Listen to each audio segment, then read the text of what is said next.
अस्सलाम वालेकुम my YouTube family. आज का हमारा टॉपिक है कि आपने अपनी बॉडी को किस तरह से जो है वो प्रेगनेंसी के लिए प्रिपेयर करना है। Prepare yourself for pregnancy. इससे आपको क्या होगा, क्या फ़ायदा होगा कि इससे आपकी और आपके बेबी की लाइफ जो है वो सेव रहेगी। जैसे बहुत सारी फीमेल्स होती हैं, उनको मिसकैरेज बार बार होते हैं, कुछ ऐसी कंडीशंस हो जाती हैं कि उनकी प्रेगनेंसी को टर्मिनेट करना पड़ता है, अबॉर्शन करना पड़ता है। बेबी में जो है वो ग्रोथ डिफेक्ट्स होते हैं जिनकी वजह से जो है वो फर्दर जो है अपनी प्रेगनेंसी को लेके नहीं चल सकती, उसको वहीं पे जो है वो अबॉर्ट करना पड़ता है। सो इस तरह की कंडीशंस जो हैं, इन सब से बचने के लिए हमें ये देखना है कि हमने अपनी बॉडी को किस तरह से प्रिपेयर करना है प्रेगनेंसी के लिए।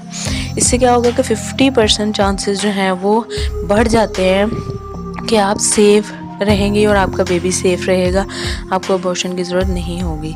सबसे पहले तो आपको ब्लड टेस्ट करवाने चाहिए, यानी कि कंसीव करने से पहले जो है आपको ब्लड टेस्ट करवाने चाहिए, जिसमें कंपल्सरी ब्लड टेस्ट जो होते हैं, ताकि अगर कोई प्रॉब्लम है, कोई भी किसी भी किस्म का मसला है, तो उसको पहले ट्रीट किया जाए, उसके बाद जो है वो आपको प्रेगनेंसी के लिए प्रिपेयर किया जाए। तो सबसे पहले होता है कि CBC टेस्ट, जो कि एनीमिया अगर हो आपको, उसमें यानी कि HP लेवल अगर आपका कम है तो वो CBC टेस्ट यानी कि होता है। उसके अलावा थायराइड टेस्ट होता है, थायराइड की वजह से भी बहुत सारी कॉम्प्लिकेशंस होती हैं। इसके अलावा आपको PCOS का टेस्ट जो है वो करवाना चाहिए, उससे पता चल जाता है कि आपको इनफर्टिलिटी क्यों है, यानी कि या अगर प्रेगनेंसी हो रही है तो उसमें प्रॉब्लम्स क्यों हैं, वो PCOS भी एक वजह हो सकती है। उसके अलावा प्रोजेस्टेरोन लेवल जो है एक हार्मोन है जो कि प्रेगनेंसी को मेंटेन करने के लिए और प्रॉपर एक एनवायरनमेंट जो है बनाने के लिए ज़रूरी होता है। उसके अलावा जो है हमें शुगर के टेस्ट करवाने चाहिए, यानी कि HbA1c यानी पिछले 3 महीने का शुगर का रिकॉर्ड होता है, ठीक है जी। उसके अलावा RBS, FBS, glucose tolerance test, इस तरह के, या लिवर फंक्शन टेस्ट हमें करवाना चाहिए, जाके हमारा पता चला कि हमारा लिवर जो है वो प्रॉपरली फंक्शन कर रहा है या नहीं। रीनल फंक्शन टेस्ट होते हैं। उसके अलावा जो है आपके जो हैं वो यानी कि यूरिक एसिड, कोलेस्ट्रॉल वगैरह जो है वो चेक किए जाते हैं, ठीक है जी। सो इस तरह के जो है ना वो टेस्ट जो है वो ये कंपलसरी होते हैं, जिससे हमें पता चलता है। इसके अलावा एड्स का जो है HIV टेस्ट जो है वो भी जो है वो कंपलसरी होता है। इस तरह के ये जो है वो गायनाकोलॉजिस्ट जो हैं वो टेस्ट करवाती हैं। फिर आपका एक रूबेला टेस्ट होता है। रूबेला एक ऐसी कंडीशन है या ऐसा वायरस है जो बच्चों में डिफेक्टिव जो है ना ग्रोथ का बाइस बनता है, यानी कि बेबी जो है वो प्रॉपर या नॉर्मल बच्चे की तरह ग्रोथ नहीं होती उसकी, उसमें कोई ना कोई कंजेनिटल जो है वो प्रॉब्लम्स होती हैं। सो इसको अगर रूबेला का जो है वो टेस्ट आपका पॉजिटिव आता है या आपको रूबेला डायग्नोस होता है, तो एक वैक्सीन है जो लगाई जाती है। उस वैक्सीन के बाद 3 महीने तक जो है वो डॉक्टर्स आपको रेकमेंड करते हैं कि आप कंसीव ना करें, क्योंकि वैक्सीन में क्या होता है कि वीक जो है ना फॉर्म होती है वायरस की, यानी कि जो वीक जरासीम होते हैं ना इस वायरस के, वो होते हैं उसमें, उस वैक्सीन में।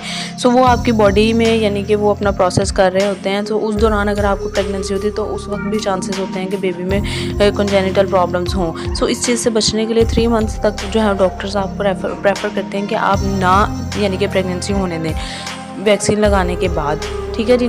उसके बाद फिर आफ्टर 3 मंथ्स जो है वो आप कंसीव कर सकती हैं। इससे क्या होता है कि आपके बेबी में जो बर्थ डिफेक्ट के प्रॉब्लम्स जो हैं वो नहीं होते, या आपका बेबी प्रॉपर्ली ग्रो करता है। इससे आपकी प्रेगनेंसी की टर्मिनेशन जो है उसके चांसेस बहुत कम हो जाते हैं, अबॉर्शन के, मिसकैरेज के चांसेस जो हैं वो बहुत कम हो जाते हैं।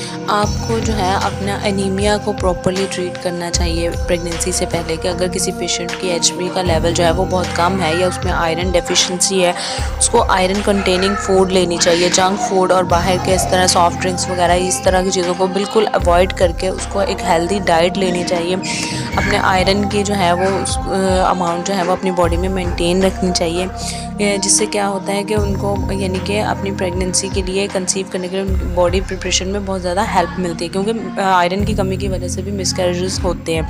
उसके अलावा फॉलिक एसिड होता है। प्रेगनेंसी से 3 महीने पहले डॉक्टर्स जो है वो आपको फॉलिक एसिड जो है वो रेकमेंड करते हैं। जो मतलब कि पेशेंट डॉक्टर्स के पास जाते हैं अपनी प्रेगनेंसी को प्लान करने के लिए, तो एटलीस्ट 3 मंथ्स पहले जो है वो डॉक्टर्स उनको फॉलिक एसिड स्टार्ट करवा देते हैं। यानी कि जब आप डॉक्टर के पास जाएंगे, आपको जाहिर सी बात है आप प्रेगनेंसी प्लान कर रहे हैं, तो डॉक्टर आपको फॉलिक एसिड स्टार्ट करवा देंगे। इससे क्या होता है कि इससे बहुत ज़्यादा आपकी एक तो यूट्रस या आपकी आप कह लें कि फेलोपियन ट्यूब्स जो हैं, आपका एक रिप्रोडक्टिव सिस्टम है वो जो है वो हेल्दी होता है। दूसरा ये कि आफ्टर प्रेगनेंसी इसका ये फ़ायदा है कि आपके बेबी में कोई भी किसी भी किस्म का डिफेक्ट नहीं होता, ख़ास तौर पे न्यूरोलॉजिकल डिफेक्ट। क्योंकि ये चीज़ें पहले इसलिए स्टार्ट करवाई जाती हैं कि बाद में जो है वो मॉर्निंग सिकनेस, प्रेगनेंसी के बाद जो है नोज़िया, वोमिटिंग, इन सारी चीज़ों को डील करना होता है फीमेल ने, जिसकी वजह से क्या होता है कि ना तो आपके अंदर खुराक जो है वो रह पा रही है, ना आपके अंदर मेडिसिन रह पा रही हैं, आप कुछ भी खाते हैं वो वोमिट कर देते हैं। तो इन सारी चीज़ों से बचने के लिए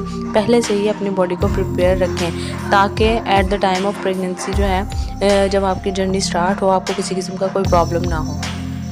फिर उसके बाद क्या है कि आपको मेंटली प्रिपरेशन करनी है। यानी कि मेंटली तौर पे आपको अपने आप को प्रिपेयर करना है कि आपकी बॉडी में जो भी फिज़िकल चेंजेस आएंगे उनके लिए अपने आप को प्रिपेयर करना है कि मेरी बॉडी का मेरा वेट गेन होगा, मेरे अंदर इस तरह के फ़िज़िकल चेंजेस आ सकते हैं, मेरी बैली जो है वो बढ़ेगी। इस तरह के जितने भी फ़िज़िकल चेंजेस होते हैं आपको उनके लिए प्रिपेयर रहना है। मेंटली अपने आप को रिलैक्स रखना है, आपने पैनिक नहीं होना, जो है आपने ओवर थिंकिंग नहीं करनी, यानी कि कुछ भी बुरा आपने नहीं सोचना।